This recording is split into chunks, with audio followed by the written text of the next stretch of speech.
Mister, allora, come stanno procedendo questi giorni di ritiro? In particolare, quali indicazioni sta traendo? Ma procedono bene anche perché c'è tanto entusiasmo, c'è tanta disponibilità da parte dei ragazzi ed è un periodo in cui bisogna cercare di creare gruppo, di far gruppo, ma l'hanno capito, mi sembra che ci sia già una buona amalgama e quindi per ora sono contento, poi è chiaro che da qui a inizio campionato c'è ancora tanta strada, tante cose da fare. E adesso ci stiamo concentrando su un po' di aspetti tecnico-tattici e stiamo lavorando dal punto di vista fisico, quindi i carichi sono abbastanza pesanti. In particolare, dal punto di vista tecnico-tattico, dove state insistendo?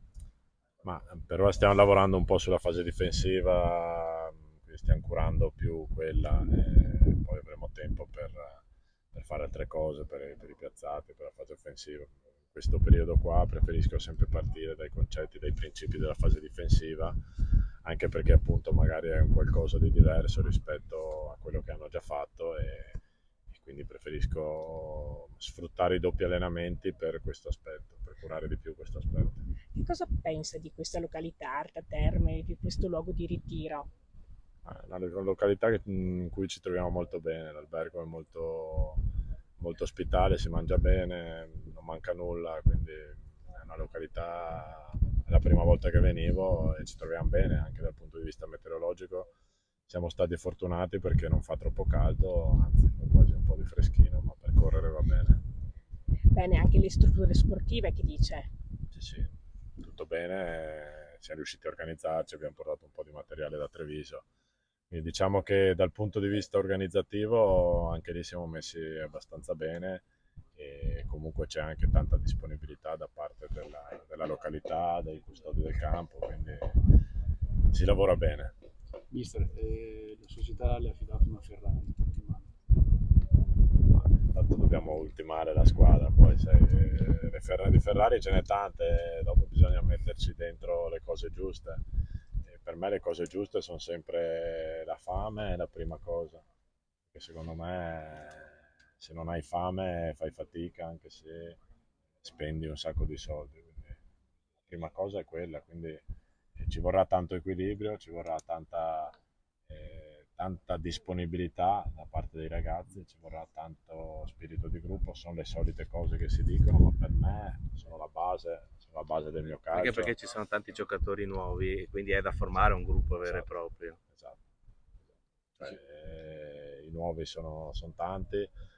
Fortunatamente siamo partiti una settimana prima apposta, proprio perché è una squadra formata da tanti giocatori nuovi. Sono dei ragazzi molto disponibili, molto motivati, che capiscono di essere fortunati ad essere qui a Treviso, come mi reputo anch'io fortunato di essere qui perché c'è un bel progetto. Poi da lì a vincere ci passa il campo. È un bel mix tra gente esperta che di promozioni ne ha alle spalle e anche di giovani promettenti. Sì, sì, dopo i giovani c'è una regola che ti impone di far giocare tre giovani. Devi averne in squadra almeno 8-9, noi ne abbiamo 10, quindi è metà squadra alla fine, quindi non è un aspetto da sottovalutare. Abbiamo cercato di trovare dei giovani bravi, dei giovani con la testa sulle spalle, e quindi c'è tutto per far bene, poi bisognerà far gruppo, bisognerà lavorare dal punto di vista tecnico-tattico, ci sono tante componenti che poi vanno messe insieme per cercare poi di provare a vincere il campionato, ma non sarà sicuramente facile. Già individuato il capitano? Prestito. Non ancora, adesso stiamo valutando, tanto abbiamo tempo per farlo. Che caratteristiche vuole lei come capitano? Ma è intanto un ragazzo disponibile, è un ragazzo che il capitano è un esempio, il capitano deve essere un esempio dentro e fuori dal campo, quindi quelle sono le cose principali. Io ho fatto da giocatore tanti anni il capitano proprio perché mi hanno riconosciuto queste caratteristiche, quindi il capitano deve essere uno che mette un po' da parte il suo ego personale a favore del gruppo. E dopo, se meglio se ha anche personalità in campo, è una cosa in più. Posso fare una domanda di carattere personale sulla carriera? Cioè, quindi quello che si sente dire in giro è che Gorini ha scelto la Serie D e ci sorprende, si sorprende perché viene dall'esperienza importante, seppure con un esonero, non è mai successo quello che è successo, seppure vicino geograficamente a Treviso, però è comunque un allenatore di B che scende in D. Cosa ti ha spinto a fare questa scelta così forte? Ma, intanto Treviso è una piazza che è importante, quindi non è che vado in D e vado, che ne so, con tutto il rispetto, adesso non vorrei offendere nessuno, però magari in una squadra che è di meno blasone, ecco.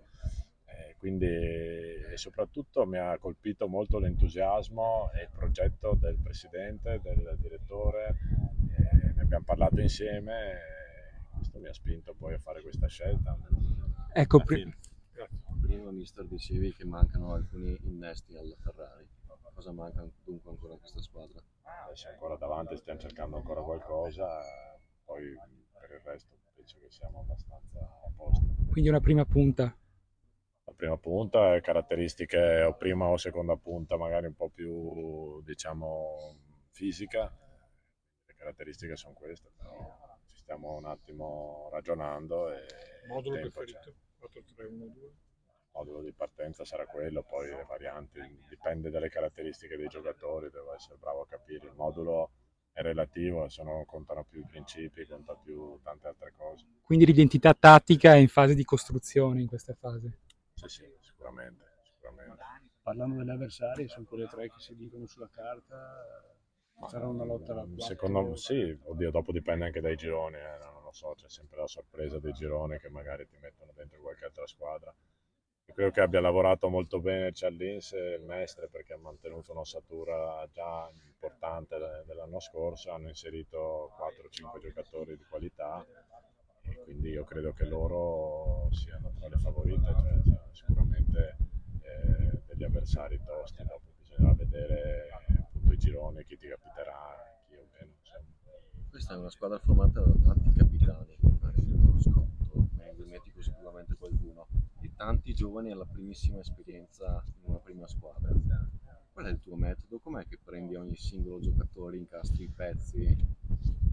Intanto vedendoli sul campo, perché anch'io i giocatori devo conoscerli, io li ho visti tanto a video, però vederli a video, vederli in campo, conoscerli è tutta un'altra cosa, quindi questo periodo è fondamentale proprio per la conoscenza dei ragazzi, ma per le caratteristiche anche in campo, quindi poi è anche bello riuscire magari a creare, incastrare, vedere, magari hai preso un giocatore per giocare in un determinato ruolo, poi scopri che magari forse è meglio provarlo in un altro.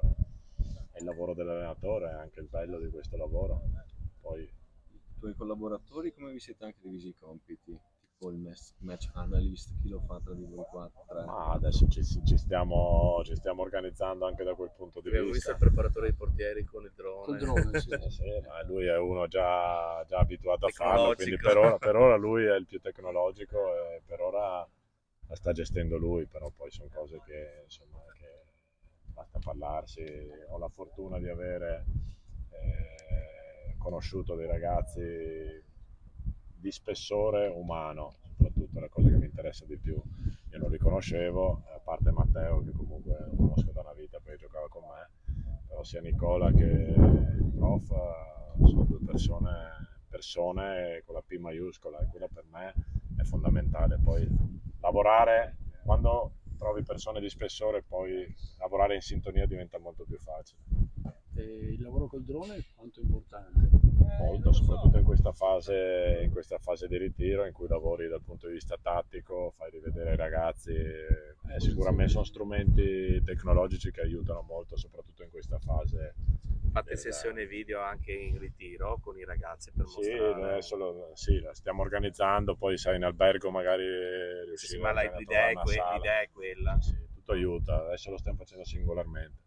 Poi La giornata tipo, orari, così come vi siete? La sveglia di solito alle 7:30, poi la colazione entre le 8:30, l'allenamento alle 9:15, poi mangiamo all'1, poi ci alleniamo di nuovo alle 4:15.